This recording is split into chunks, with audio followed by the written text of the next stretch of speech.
এত আস্তে শুকরিয়া আদায় করলে চলবে না। যে আল্লাহ তাআলা আপনাকে আমাকে আলহামদুলিল্লাহ বলার সুযোগ করে দিয়েছেন, এই শব্দটা আওয়াজ করে বলার তৌফিক দিয়েছেন, সে আল্লাহ তাআলার শুকরিয়া কি এত আস্তে বললে হবে? যে আল্লাহ রাব্বুল আলামিন আমাদেরকে কথা বলার সুযোগ দিয়েছে, হাঁটার সুযোগ দিয়েছে, চলার সুযোগ দিয়েছে, হেঁটে হেঁটে এসে তার দরবারে হাজিরা দেওয়ার তৌফিক এনায়েত করেছে। যে আল্লাহ রাব্বুল আলামিনের শুকরিয়া আদায় করে সবাই বলি আলহামদুলিল্লাহ। মহান রব্বুল ইজ্জতের শুকরিয়া আদায় করতে হবে। কার শুকরিয়া আদায় করতে হয়? আল্লাহ রাব্বুল আলামিনের শুকরিয়া আদায় করতে হবে। প্রশংসা কার হবে? নাকি প্রশংসা দুনিয়ার কোন মানুষের, কোন সৃষ্টির প্রশংসা করতে হবে? নদীতে আসার জন্য আমাদেরকে রাস্তা সুন্দর করে দিয়েছেন, পিচ ঢালাই করে দিয়েছেন, খাওয়া করে দিয়েছেন, গাড়িতে চড়ে আসার সুযোগ করে দিয়েছেন। এই জন্য প্রধানমন্ত্রীর শুকরিয়া প্রশংসা করতে হবে নাকি আল্লাহর শুকরিয়া আদায় করতে হবে? দেখে না বলেন যে আল্লাহ রাব্বুল আলামিন আমাদেরকে এসব কিছুর মাধ্যমে, পথ ঘাট সহজ করার মাধ্যমে সুন্দরভাবে পরিপাটি করে নিজেকে সজ্জিত করে তারই দরবারে চলে আসার তৌফিক এনায়েত করেছেন। সে আল্লাহ তাআলার শুকরিয়া আদায় করি সবাই বলে আলহামদুলিল্লাহ। আল্লাহ তো এক নাকি দুই? আল্লাহ এক না? দ্বিতীয় আর কেউ আছে? আর কেউ নেই। শব্দ আল্লাহ, শব্দ আল্লাহ, এই শব্দটি এটা আল্লাহ তাআলার জাতি নাম। কি নাম? শব্দাগত নাম। এই শব্দের সাথে কোন মানুষের কোনো সম্পর্ক নেই। এই শব্দের সাথে যদি কোনো মানুষের নামের সম্পর্ক করতে হয়, সম্বন্ধ সূচক, সম্বন্ধবাচক শব্দ দিয়ে কি করতে হবে? যোজন করতে হবে, বাক্য বানাতে হবে। যেমন আব্দুল্লাহ, আব্দুল্লাহ শব্দের অর্থ আল্লাহর বান্দা, আল্লাহর বান্দা। যদি কেউ মানুষকে আল্লাহ বলে তার ঈমান থাকবে? থাকবে না। কারণ এই শব্দ শুধু আল্লাহর জন্য, এটা কারোর জন্য ব্যবহার হতে পারবে না। কিন্তু আল্লাহর কিছু সিফাতি নাম আছে, গুণবাচক নাম আছে, যে নামগুলার সাথে অন্য শব্দ যুক্ত করে কি করতে হয়? নাম ব্যবহার করতে হয়। ঠিক মাঝে আবার সেই সিফাতির নামগুলা অন্যদের মানুষের নামের নাম দিয়েও বলা যায়। যেমন আমরা বলে থাকি হে সবুর, সবুর শব্দটি আল্লাহর সিফাতি নাম, গুণবাচক নাম, ঠিক কিনা? আমরা অপরকে, অন্যজনকে হে সবুর করি। সবুর মানে হচ্ছে ধৈর্য ধারণকারী।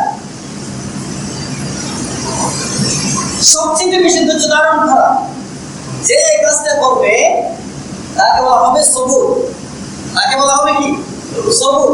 তাহলে আল্লাহ সবুর, আল্লাহ ধৈর্য ধারণকারী। আল্লাহকে আমরা এত গালি দিই, এত খারাপ শব্দ ব্যবহার করি, এরপরে আল্লাহ রাব্বুল আলামিন সাথে সাথে আমাদের উপর গজব নাযিল করেন না, শাস্তি নাযিল করেন না, আমাদেরকে অপকার দেন, সুযোগ দেন, আমরা শুধিয়ে যাই কিনা? ঠিক কিনা বলেন? তাই এটা আল্লাহ তাআলার ধৈর্যের পরাকাষ্ঠা কি রকম, আল্লাহর ধৈর্য কি রকম, কোন পর্যায়ে ধৈর্য? আমাদের অনেক আছে যারা বলে যে আল্লাহর পুত্র আছে, নাউযুবিল্লাহ, আল্লাহর স্ত্রী আছে, আল্লাহর সন্তান আছে, আল্লাহ। আমাদের অনেক আছে এরকম বলে থাকে যারা তৃতীয়বাদ, তিন আল্লাহতে বিশ্বাসী যারা খ্রিস্টানরা, তারা বলে থাকে আল্লাহর স্ত্রী আছে, মরিয়ম আলাইহিস সালাম, নাউযুবিল্লাহ, আল্লাহর পুত্র আছে, ঈসা আলাইহিস সালাম, নাউযুবিল্লাহ। ঠিক না? তারা তৃতীয়বাদ বিশ্বাসী, তৃতীয়বাদে বিশ্বাসী। এত শব্দ ব্যবহার করার পরেও এত খারাপ খারাপ শব্দ ব্যবহার করার পরেও আল্লাহ তাআলা ধৈর্য ধরে রইলেন। বৃষ্টি আসছে, এই বৃষ্টি হয়তো আমার জন্য উপযোগী নয় এই মুহূর্তে, এই জন্যই আমি বলি আল্লাহ এসবই পেল বৃষ্টি দেওয়ার জন্য। এখন কেন বৃষ্টি হচ্ছে, এত রোদ কেন হচ্ছে, এত তাপ কেন হচ্ছে? এই শব্দগুলো বলা কোনো অবস্থাতে কি নয়, ঠিক নয়। কোন সময় রোদ দেবে, কোন সময় তাপ বেশি দেবে, কোন সময় বৃষ্টি দিলে আমাদের উপকার হবে সেটা আল্লাহ তাআলা জানেন নাকি আমি আপনি আমরা জানি? আল্লাহ জানেন না। এই জন্যই আল্লাহ তাআলার কোনো কাজে নাক গলাতে নেই, আছে নাকি? আল্লাহর কোনো কাজে কোনো সৃষ্টি নাক গলাতে পারবে না। যদি নাক গলায় তখন আল্লাহ রাব্বুল আলামিনের খারাপ হয়। এরপরে আল্লাহ রাব্বুল আলামিন ধৈর্য ধরেন। আল্লাহ রাব্বুল আলামিন কি ধরে? ধৈর্য ধরেন। এজন্য তাকে সবুর বলা হয়েছে, তাকে কি বলা হয়েছে? সবুর বলা হয়েছে। আল্লাহ সবুর, আল্লাহ 99টি নামের মধ্যে একটা সবুর শব্দ আছে, নাম আছে। আল্লাহ শাকুর, যারা কৃতজ্ঞতা প্রকাশ করে তাদের উত্তম যাজা দান করেন কে? আল্লাহ। আল্লাহ কৃতজ্ঞতা প্রকাশ করেন এ অর্থ নয়, যারা কৃতজ্ঞতা প্রকাশ করে আল্লাহ রাব্বুল আলামিন তাদের উত্তম যাজা দান করেন। আমাদেরকে আল্লাহ তাআলা এত নিয়ামত দিয়েছেন, আমরা কৃতজ্ঞতা প্রকাশ করতে জানি না, দেখি না? বাকিয়েছি হাজার হাজার সালের ভাত আমরা এক লোকমার মধ্যে দিয়েছি। একটা চাল, একটা ভাত দুনিয়ার কোন মানুষ বানাতে পারবে? পারবে নাকি? দুনিয়ার সমস্ত বিজ্ঞানী যদি এক জায়গায় হয়ে যায়, তারা চেষ্টা করে একটা চাল বানানোর জন্য চাল বানাতে পারবে না। সুবহানাল্লাহ, বানাতে পারবে? কারণ দেখবেন একটা ধান, ওই ধানের বাইরে যে আবরণটা আছে সেই আবরণের মধ্যে শিরা উপশিরার নার্ভ পানি সঞ্চালনের জন্য যে রোগের ব্যবস্থা আল্লাহ তাআলা করে দিয়েছে, সেই রোগের ব্যবস্থা, সেই নার্ভের ব্যবস্থা কোনো মানুষ, কোন বিজ্ঞানী দিতে পারবে? পারবে না। এটা আল্লাহ তাআলাই দিতে পারে। কথা বোঝা যায়?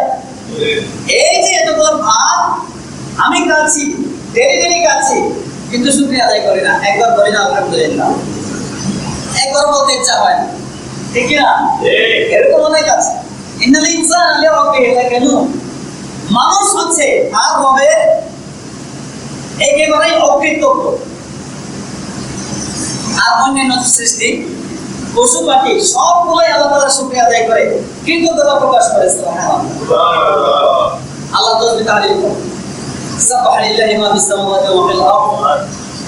আল্লাহ বললেন, আল্লাহ সৃষ্টির সব কিছুই আল্লাহ তাআলা কি করেন? জিকির করেন, তাসবিহ তাহলিল করেন। আমরা করি না, ঠিক না? আমরা তাসবিহ করি, তাহলিল করি কার?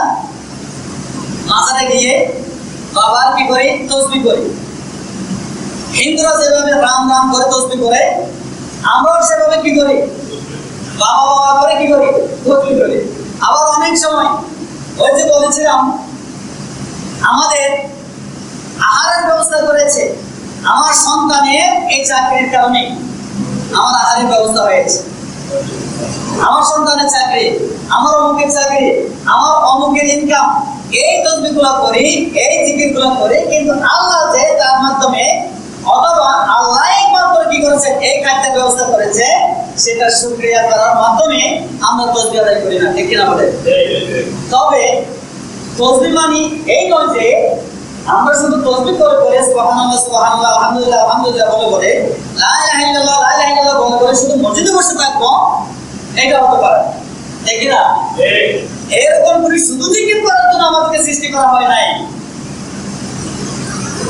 শুধু জিকির করে করে বসে থাকার জন্য আমাদেরকে সৃষ্টি করা হয় নাই। আমাদেরকে সৃষ্টি করা হয়েছে ওয়া মা খালাকাতুল জিন্না ওয়াল ইনসা ইল্লা লিয়াবুদুন। মানব এবং দানব জাতিকে সৃষ্টি করা হয়েছে কিসের জন্য? আল্লাহর ইবাদত করার জন্য। তো আল্লাহর ইবাদত করার জন্য মানে এটা নয় যে শুধু মসজিদে বসে থাকবে, মসজিদে বসে বসে জিকির আজকাল করে করে এখানে বসে থাকবে, আর কোনো কাজ করবে না, এটা নয়। তার আর কি কাজ আছে? যখন তাদের নামাজ শেষ হয়েছে ফাইদা কুদিয়াতিস সালাত ফান্তাশিরু ফিল আরদ, যখন নামাজ শেষ হয়েছে বের হয়ে পড়ো আর আল্লাহর কাছ থেকে অনুগ্রহ তালাশ করো। সেটা হচ্ছে আপনার চাকরি, আপনার অন্যান্য দায়িত্ব, আপনার সন্তান পরিবার পরিজনের জন্য আহারের ব্যবস্থা করা, জমিনে গিয়ে চাষ করা, এই কাজগুলো করাও এটা আল্লাহর ইবাদত। এগুলো কি আল্লাহর ইবাদত। সেই ইবাদত হবে তখন যখন আল্লাহর নির্দিষ্ট পন্থা অনুযায়ী সেই কাজটা হয়ে থাকে, তখন আল্লাহর ইবাদত। কথা বোঝা যায়? তাহলে বুঝতে চেয়েছিলাম প্রশংসা করতে হবে কার? আল্লাহ। এক আল্লাহ। আর কারো প্রশংসা করা যাবে না। প্রশংসা করতে পারবে, তবে আল্লাহর প্রশংসা আর মানুষের প্রশংসা আকাশ পাতাল তফাৎ, দেখি না? মানুষটা খুব সুন্দর, এই সুন্দর প্রশংসাটা করলাম মানুষের করলাম নাকি পরোক্ষভাবে আলাদা করলাম? কার করলাম? আল্লাহরই করলাম। কারণ মানুষটাকে সুন্দর বানিয়েছেন, সুন্দর করেছেন, সুন্দর করে আকৃতি দিয়েছেন, অবয়ব দিয়েছেন কে? আল্লাহ। নাকি তার মা বাবা? কে দিয়েছে? আল্লাহু ইয়াসফিরু বিল আরহাম।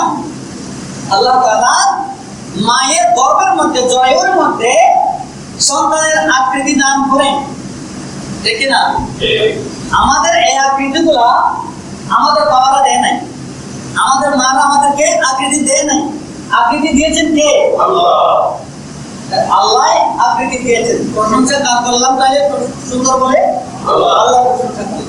মানুষটা খুব সুন্দর, মানে তার এই সুন্দর অবয়বের জন্য প্রশংসা করতেছি পবিত্রভাবে আল্লাহ তাআলা, ঠিক না? সব সময় শুকরিয়া আল্লাহ করতে হবে, যে কোনো কাজে, যে কোনো বিষয়ে আল্লাহ শুকরিয়া করতে হবে, আল্লাহর প্রশংসা করতে হবে। তাহলে সমস্ত প্রশংসা এই জন্যই বলা হয়েছে আলহামদুলিল্লাহি রাব্বিল আলামিন। সমস্ত প্রশংসা আল্লাহ, আল্লাহ। প্রশংসা সবই কেবল তোমারই, প্রশংসা সবই কেবল তোমারই, রব্বুল আলামিন। দয়ালু মেহেরবান করুণায় ফুরান, দয়ালু মেহেরবান করুণায় ফুরান, আর কেহ নয় তুমি মালিক। শেষ বিচারের দিন, শেষ বিচারের দিন। তাই প্রশংসা করতে হবে কার? আল্লাহ। সমস্ত প্রশংসা কার? আল্লাহ। অগণিত দরুদ আর সালাম বিশ্বমান তার মুক্তির দৌত রাসূল করিম সাল্লাল্লাহু আলাইহি ওয়াসাল্লামের প্রতি, যিনি দীর্ঘদিন ধরে চলে আসা কৃতবাদ, পৌত্তলিক পূজা, মাটি পূজা, পাথর পূজা, বাঁশ পূজা, সূর্য পূজা, আগুন পূজা সব কিছুকে পদপিষ্ট করে একমাত্র আল্লাহ রাব্বুল আলামিনের ওয়াহদানিয়তকে প্রতিষ্ঠা করার জন্য আমাদেরকে শিক্ষা দান করেছেন। সেই নবী করিম সাল্লাল্লাহু আলাইহি ওয়াসাল্লামের প্রতি অগণিত দরুদ আর সালাম। আমরা গত জুমায় আলোচনা করেছিলাম তাওহীদের বিষয়ে। কিসের বিষয়ে? তাওহীদ মানে হচ্ছে একত্ববাদ, একে বিশ্বাস করা, এক বানানো, অদ্বিতীয় করা।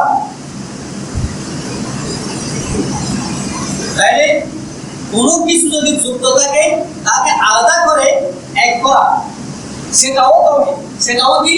তাওহীদ।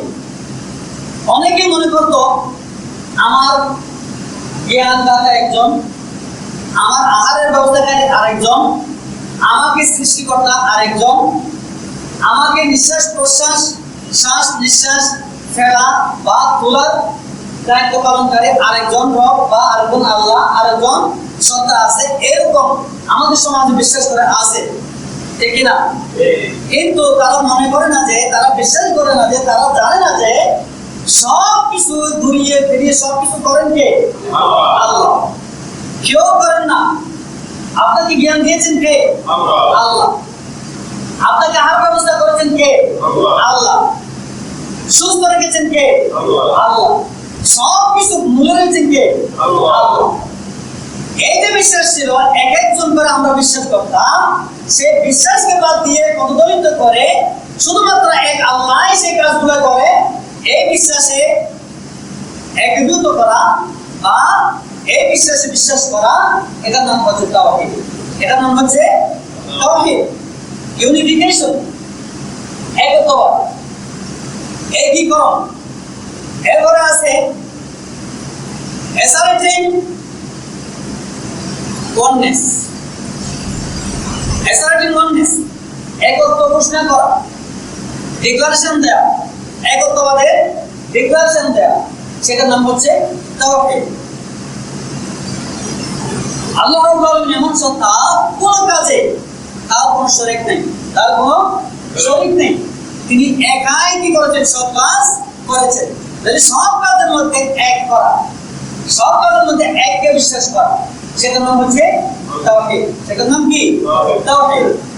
আল্লাহর সাথে মানুষের প্রত্যক্ষ এবং পরোক্ষ সকল প্রকার ক্রিয়াকলাপ তথা ইবাদতে, কর্তৃত্বে, গুণাবলীতে, প্রভুত্বে তথা জাত, সত্তা এবং গুণাবলীর মধ্যে আল্লাহর একত্ব উপলব্ধি করার নাম হচ্ছে তাওহীদ। আল্লাহর একত্ব বিশ্বাস করার নাম হচ্ছে তাওহীদ। এটাকে মানার নাম হচ্ছে তাওহীদ। সৃষ্টি বিষয়ে শুধুমাত্র এক আল্লাহকে স্বীকৃতি দেয়া। যে কোনো সৃষ্টি, যে কোনো কাজের সৃষ্টির বিষয়ে, আপনার কাজের সৃষ্টি, আপনি পিঠা বানিয়েছেন, সেটার পিছনে কার হাত রয়েছে? আল্লাহর হাত রয়েছে। চাল যদি আল্লাহ না দিতেন, দান যদি আল্লাহ না দিতেন, সেই দান থেকে চাল বানিয়ে, চালগুলো পিষে আপনি কি বা আমি রুটি আর কোনো নাস্তা বানাতে পারতাম?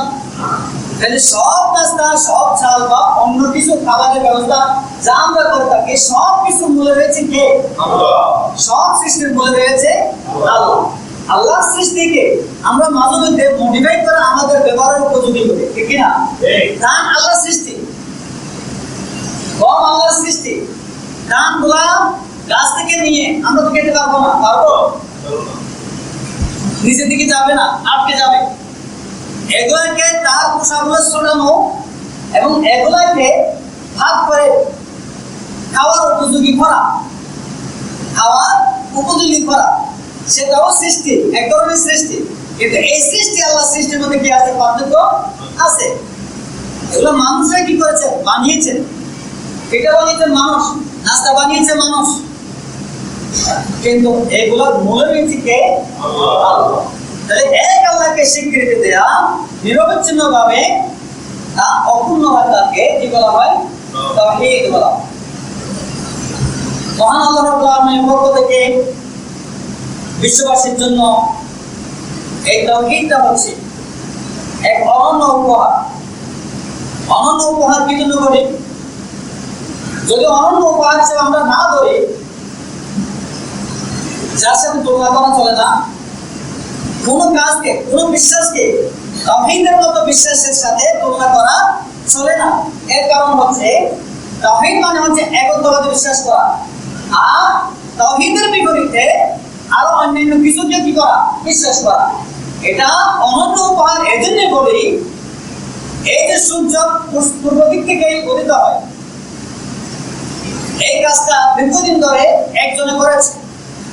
আরেকজন রব যদি থাকতো, আরেকজন আল্লাহ যদি থাকতো, তাহলে তিনি কি করতেন না? এটা সহ্য করতেন না। কতদিন আপনার অর্ডার মানব? আমার অর্ডার একটা দিন যেতে পারে না, আমার আদেশে একটাও টিকতে পারে না, আমার অধিকার কোনো চর্চাকে আমি করতে পারি না। এরকম বলে সে অর্ডার হবে, কালকে থেকে সূর্য উদয় হবে তুমি পশ্চিম দিক থেকে, তখন সংঘর্ষ বাঁধবে, ভুল বুঝাবুঝি হবে, ঠিকবে না, সমস্ত সৃষ্টি জগৎ হয়ে যাবে, সৌরজগৎ উলটপালট হয়ে যাবে, ব্যাংক চোরমার হয়ে যাবে, আমাদের অস্তিত্ব আর থাকবে না, ঠিক না? অস্তিত্ব থাকবে না। যেমনি ভাবে প্রত্যেকটা নক্ষত্র এক আল্লাহ কি করে? নিয়ম মেনে চলে। ওয়াসসামা ইযাতিল বুরুজ, শপথ সেই সত্তা যিনি যাতিল বুরুজ ওয়াসসামা যাতিল গুরু যিনি এমন আকাশ সৃষ্টি করেছেন, এমন মহাশূন্য সৃষ্টি করেছেন, যে আকাশ বা মহাশূন্যের মধ্যে হাজার হাজার লক্ষ লক্ষ কোটি কোটি কক্ষপথের ব্যবস্থা করে দিয়েছেন। সুবহানাল্লাহ। কক্ষপথগুলো কিসের জন্য? নক্ষত্রগুলা তাদের নিজ নিজ কক্ষপথে অবস্থানের জন্য, নিজ নিজ কক্ষপথে থেকে সাঁতার কাটার জন্য কক্ষপথগুলো নির্ধারণ করে দেওয়া হয়েছে। এই কক্ষপথ সমন্বিত আকাশের শহর, কক্ষপথ সমন্বিত আকাশের শহর। এই যে কক্ষপথ সমন্বিত আকাশ, এখানে কোটি কোটি হাজার হাজার কোটি কোটি নক্ষত্রের গ্রহ উপগ্রহ আল্লাহ সৃষ্টি করে রেখেছেন। এগুলো যদি নিজেদের ইচ্ছা মতো চলতো, তাহলে মুহূর্তে মুহূর্তে এক একটা নক্ষত্র, এক একটা গ্যালাক্সি অন্য গ্যালাক্সির সাথে, এক একটা নক্ষত্র আরেকটা নক্ষত্রের সাথে ধাক্কা খেয়ে সবগুলো হয়ে যেত, ওখানে চূর্ণ বিচূর্ণ হয়ে যেত। আর সেগুলা প্রভাব পড়তো আমাদের উপর, ঠিক না? আমরা ভয় পাচ্ছি, তিনটা গ্রহাণু আমাদের দিকে ধেয়ে আসতেছে। একটা কিছুদিন আগে গ্রহাণু আমাদের প্রাণ থেকে 40 লক্ষ মাইল দূর দিয়ে চলে গেছে। আমরা ভয় পেয়েছিলাম যে এই গ্রহাণুটি যদি আমাদের পৃথিবীর সাথে ধাক্কা খায়, মুহূর্তের মধ্যে পৃথিবী শেষ। আরো তিনটা গ্রহাণু আসতেছে, এগুলার গতি 20,000 কিলোমিটার গতিতে, ঘন্টায় 20,000 কিলোমিটার গতিতে এগুলো দেখে আসতেছে। এগুলো যদি আসে পৃথিবীর সাথে ধাক্কা খাই, তাহলে আমাদের মুহূর্তে আমরা শেষ, মুহূর্তে আমরা শেষ। এটা আমাদের করবেন না। এগুলো আল্লাহর নিয়ম মেনে চলে, ঠিক না? আল্লাহর নিয়ম মেনে চলে। একটা আরেকটার সাথে যদি ধাক্কা খেয়ে সব শেষ হয়ে যায়, আমাদের অস্তিত্ব এতদিন বিক্ত না। নিয়ম মেনে চলে কার? এক আল্লাহ। ওখানে যদি আরো অন্যান্য আল্লাহ থাকতো, তাহলে তাদের বিভিন্ন ধরনের বিভিন্ন মতের কারণে সেই সৃষ্টিগুলা, সেই নক্ষত্র, গ্রহ, উপগ্রহ, সেই গ্যালাক্সি, নেবুলা, ক্লাস্টার যেগুলো আছে, সবগুলো একটা আরেকটার সাথে ধাক্কা গিয়ে সব কিছুকে কি করে দিত? শেষ করে দিত, দুনিয়া থাকতো। এই জন্যে এক আল্লাহকে আমরা বিশ্বাস করি। এই বিশ্বাস করাটা, এই তাওহীদটা মানব জাতির জন্য, আমাদের জন্য আল্লাহর পক্ষ থেকে একটা বড় অনুগ্রহ। এটা হচ্ছে ইসলামের নিখাত এবং নির্ভেজাল আল্লাহ তাআলার উপহার। তাহলে ইসলামের মূল ভিত্তি, কামড় ঠিক না থাকলে মুসলমানদের কিছু ঠিক থাকবে না, ঠিক না? ওই যে বলছিলাম গত জুমাতে, আমি আল্লাহকে সন্তুষ্ট করতে চাই, আবার শয়তানকে সন্তুষ্ট করতে চাই, ঈমান থাকবে না, ঈমান থাকবে না। নামাজ পড়ি আল্লাহ, মানবতার সেজদা আবার মানুষকেও দিই। সেজদাটা দিই কাকে? আল্লাহকে। কবরটা এক আল্লাহর জন্য, এই কবরটা নিচে রাখি, মাটিতে রাখি এক আল্লাহকে উদ্দেশ্য করে। আবার মাঝে মাঝে আমি মানুষকেও দিই, তাহলে আমার ঈমান থাকবে? ঈমান থাকবে না। এই জন্যে তাওহীদ হচ্ছে ইসলামের মূল ভিত্তি। যার তাওহীদ ঠিক নেই, তাহলে বিশ্বাস ঠিক নেই, আল্লাহর একত্ববাদে বিশ্বাস ঠিক নেই, যার আকীদা ঠিক নেই, তার ইবাদত কবুল হবে? হবে নাকি? হবে না। যারা আল্লাহর ইবাদত করে, সাথে পাঁচ পূজা, মানুষ পূজা, কবর পূজা এগুলোও করে, তার ইবাদত, তার কোনো উপাসনা আল্লাহ তাআলা কবুল করবেন? করবেন? করবেন না। এই জন্যে এই একত্ববাদ বা তাওহীদ আল্লাহ তাআলার পক্ষ থেকে আমাদের জন্য একটা বড় উপহার। এই মূল ভিত্তির একটা বাণী আছে, তাওহীদের মূল ভিত্তির একটা কি আছে? বাণী আছে, একটা বচন আছে, সেটা হচ্ছে লা ইলাহা ইল্লাল্লাহ। লা ইলাহা ইল্লাল্লাহ শব্দের অর্থ হচ্ছে, এই বাক্যটির অর্থ হচ্ছে আল্লাহ ছাড়া কোনো মাবুদ নেই, আল্লাহ ছাড়া কোনো সৃষ্টিকর্তা নেই, আল্লাহ ছাড়া কোনো আইনদাতা নেই, আল্লাহ ছাড়া কোনো বিধানদাতা নেই, আল্লাহ ছাড়া হায়াত মতের মালিক কেউ নেই। এই সৃষ্টি জগতে একমাত্র আল্লাহই মালিক, আল্লাহ ছাড়া কোনো মালিক নেই। এই ধরনের বিশ্বাসকে বলা হয় তাওহীদ। এই ধরনের বিশ্বাসকে কি বলা হয়? তাওহীদ। হাদিস শরীফে আছে যে হযরত আবু হুরায়রা রাদিয়াল্লাহু তাআলা থেকে হাদিসটা বর্ণিত। তিনি বললেন, আল্লাহ নবী সাল্লাল্লাহু আলাইহি ওয়াসাল্লাম আমাদেরকে নিয়ে বসলেন, আলোচনা করছেন। কিছুক্ষণ আলোচনা করার পর, কিছুক্ষণ বসার পর আমাদের থেকে তিনি দাঁড়িয়ে গেলেন। আমাদের সমাজ থেকে, আমাদের সমাবেশ থেকে তিনি বের হয়ে গেলেন। আমরা মনে করেছিলাম আল্লাহ নবী কোনো হাতের সাথে গেছেন। আল্লাহ নবী বের হয়ে গেছেন আর আসেননি। ঘন্টার পর ঘন্টা চলে যাচ্ছে, তারা অপেক্ষায় আছে, কিন্তু আল্লাহ নবী আসতেছেন। এখন সবার মনের মধ্যে ভাবটা আল্লাহ নবীর কোনো সমস্যা হলো কিনা। এখন সবাই সিদ্ধান্ত নিল আমরা বের হব, এক একজন এক এক দিকে আমরা চলে যাব। আল্লাহ নবী কোথায় গেছে দেখি, না কোনো সমস্যায় পড়েছে। হযরত আবু হুরায়রা বললেন যে আমি গেলাম একটা রাস্তা বেরিয়ে উত্তর দিকে চলে গেলাম, কোনো মানুষ দেখা যাচ্ছে না, জনমানব শূন্য এলাকা।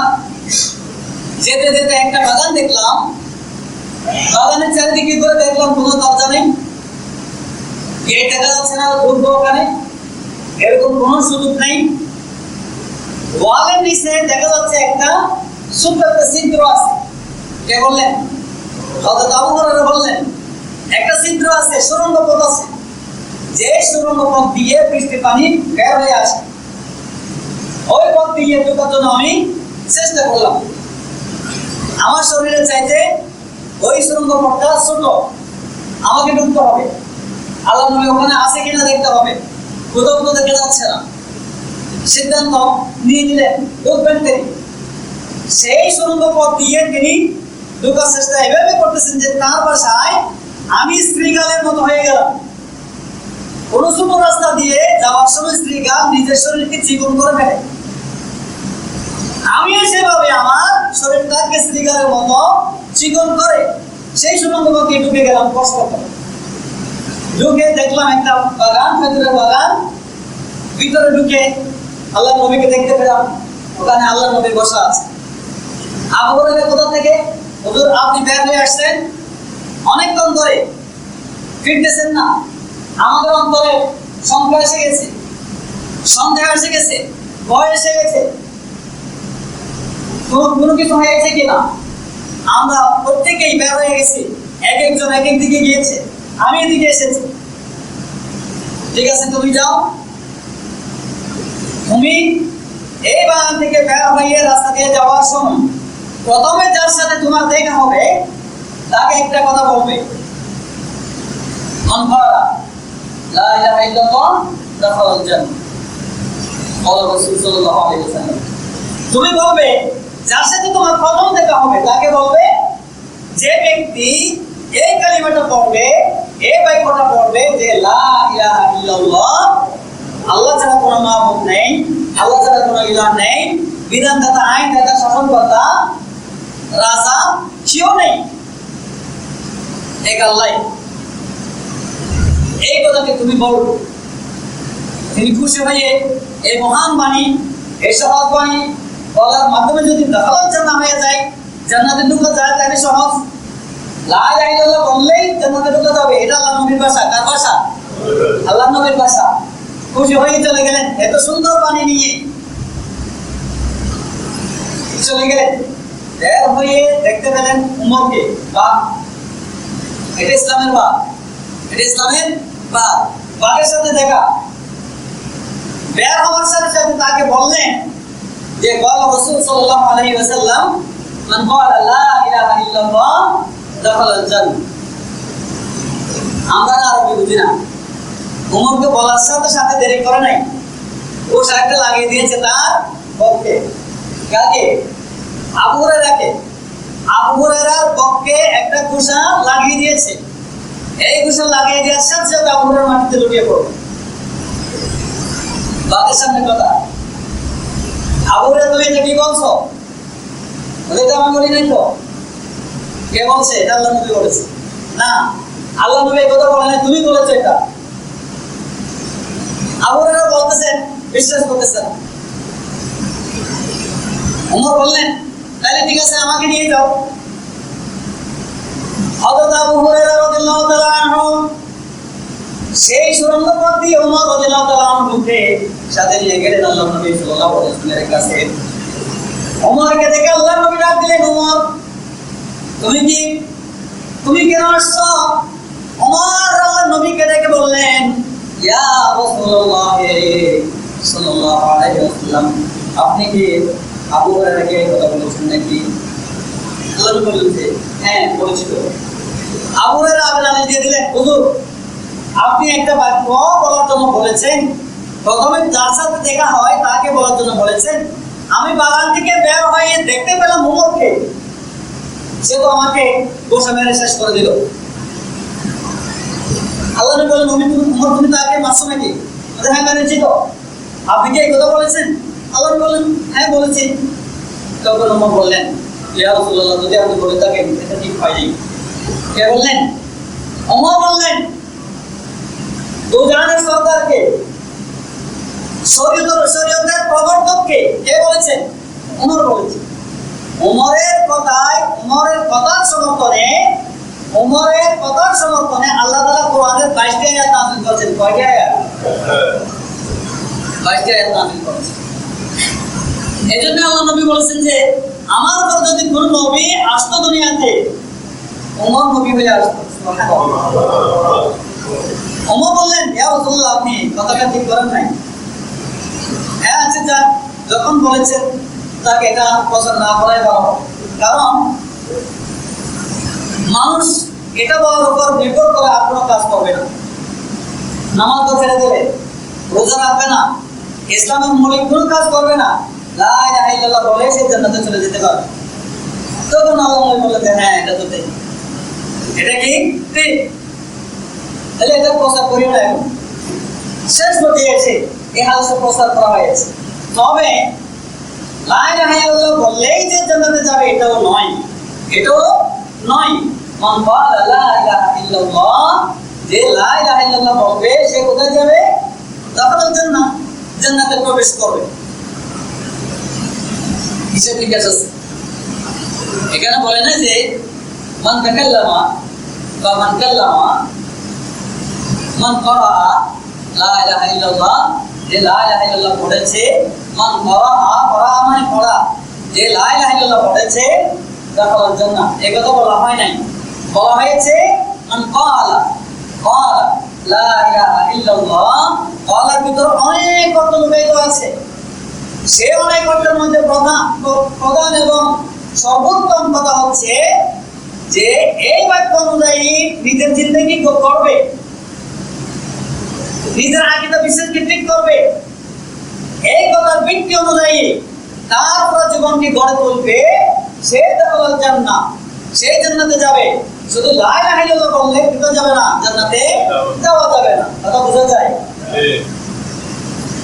দেখা হয়েছে এই নবীকে, সে তো একজন অমুসলিম, যুদ্ধের ময়দানে দেখা হয়েছে। সে বলল আমি মুসলমান। এই তো তুমি মুসলমান না, লা ইলাহা ইল্লাল্লাহ বলছি, লা ইলাহা ইল্লাল্লাহ বলছি, আমি মুসলমান। সে তো যাবে না, কারণ সে অমুকের হাতের তলোয়ার থেকে বাঁচার জন্য সে কি বলেছে? যে লা ইলাহা ইল্লাল্লাহ বলেছে। এরপরেও আল্লাহর নবী বলেছেন যে যুদ্ধের ময়দানে যদি ডরে হোক, ভয়ে হোক, যে কোনো কারণে হোক, কেউ যদি লা ইলাহা ইল্লাল্লাহ বলে ফেলে তাকে তুমি মানিও না। এটা আল্লাহর নবীর হাদিস। কথা বলতে হচ্ছে সে এটা পরবর্তীতে নিজের অন্তরের মধ্যে আনতে পারে যে লা ইলাহা ইল্লাল্লাহ আমাকে বাঁচিয়েছে, আল্লাহু আকবার, লা ইলাহা ইল্লাল্লাহ বলার কারণে আমাকে বাঁচিয়েছে, আমি বেঁচেছি, সুতরাং আমি লা ইলাহা ইল্লাল্লাহর উপর ঈমান আনলাম। এটাও তো বলতে পারে, এর জন্য তুমি তার উপর আত্মবল লাগাবে না, বলা হয়েছে। যার মুসলমান সমাজের মধ্যে এমন অনেক আছে যারা লা ইলাহা ইল্লাল্লাহ বলে কিন্তু ঈমান আকীদা ঠিক নেই, ঈমান আকীদা ঠিক নেই। জিকির করে, তাসবিহ করে, তাহলিল করে, লা ইলাহা ইল্লাল্লাহ আছে কিনা?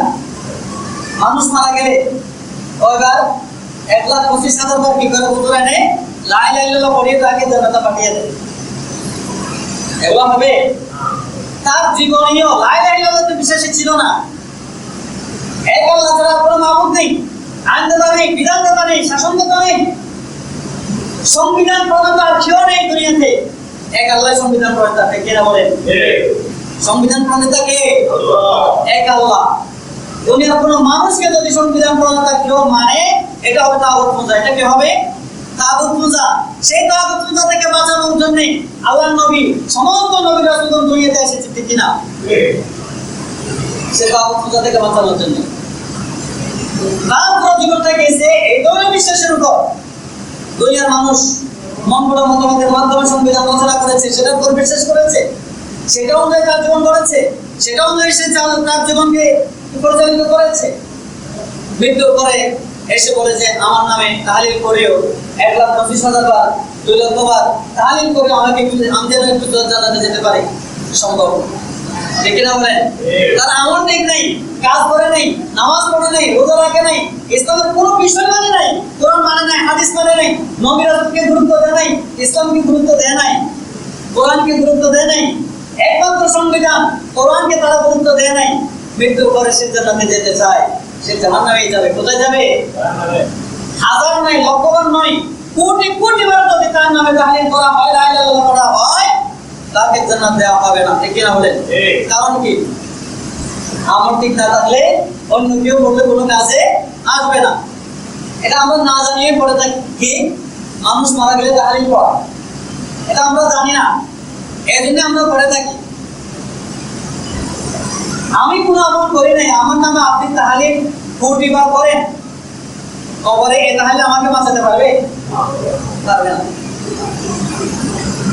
এই জন্যই সে তাহলিল অবদন্দি না করে নিজের জীবনকে এই তাহলিল অনুযায়ী, লা ইলাহা ইল্লাল্লাহ অনুযায়ী নিজের জিন্দেগিকে গড়ে তুলুন।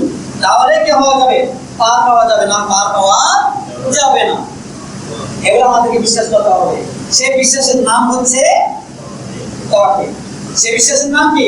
তাওহীদ। তাহলে আল্লাহ রাব্বুল আলামিন এই দুনিয়াতে নবী রাসূলদেরকে পাঠিয়েছেন কি নিয়ে? একটা বাণী নিয়ে। সে বাণীটা হচ্ছে লা ইলাহা ইল্লাল্লাহ, লা ইলাহা ইল্লাল্লাহ। নিজেরা পড়েছেন, নিজেরা আমল করেছেন, শুধু পড়েছেন নয়, লা ইলাহা ইল্লাল্লাহর মধ্যে অনেক অর্থ লুকায়িত আছে, অনেক অর্থ লুকায়িত আছে। শুধু একটা বাণী আমাদের জন্য যথেষ্ট নয়, এটার ব্যাখ্যা বিশ্লেষণ আমাদেরকে জানতে হবে। এখানে লা ইলাহা, ইলাহা কি? উলুহিয়ত থেকে।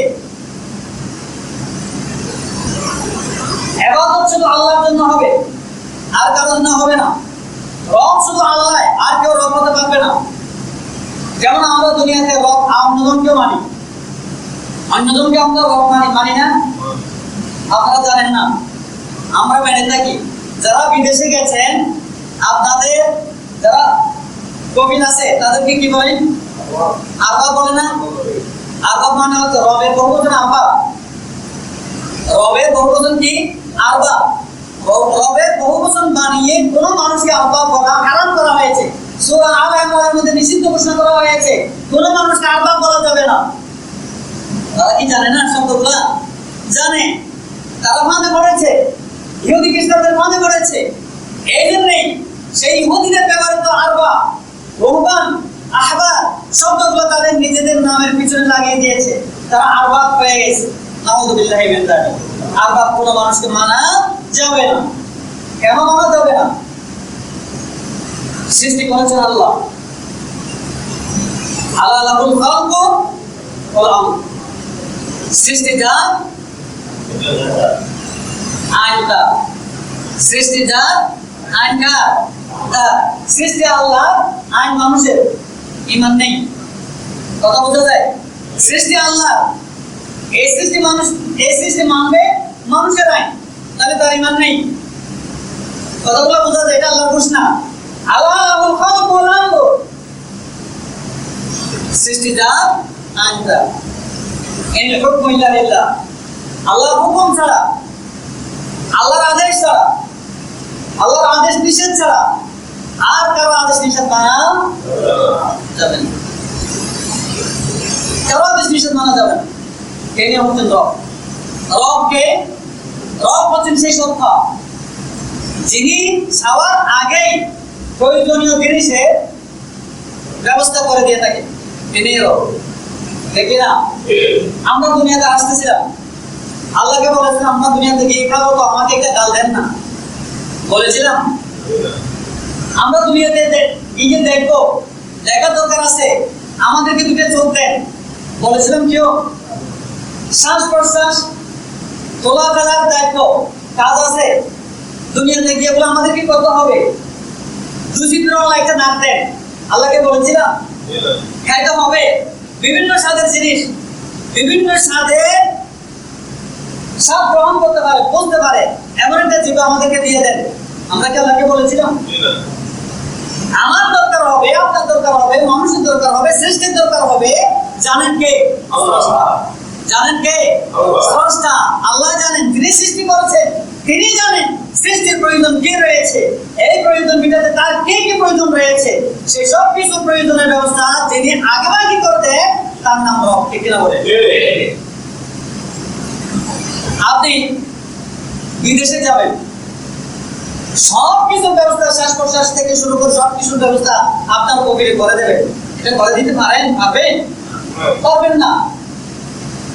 আহারের ব্যবস্থা, স্বাদের জন্য একটা জিভা আপনার কবিরে দিতে পারবেন? পারবে না। তাহলে আপনি ওনাকে রব্বা আব্বা কেন বলবেন? কেন বলবেন?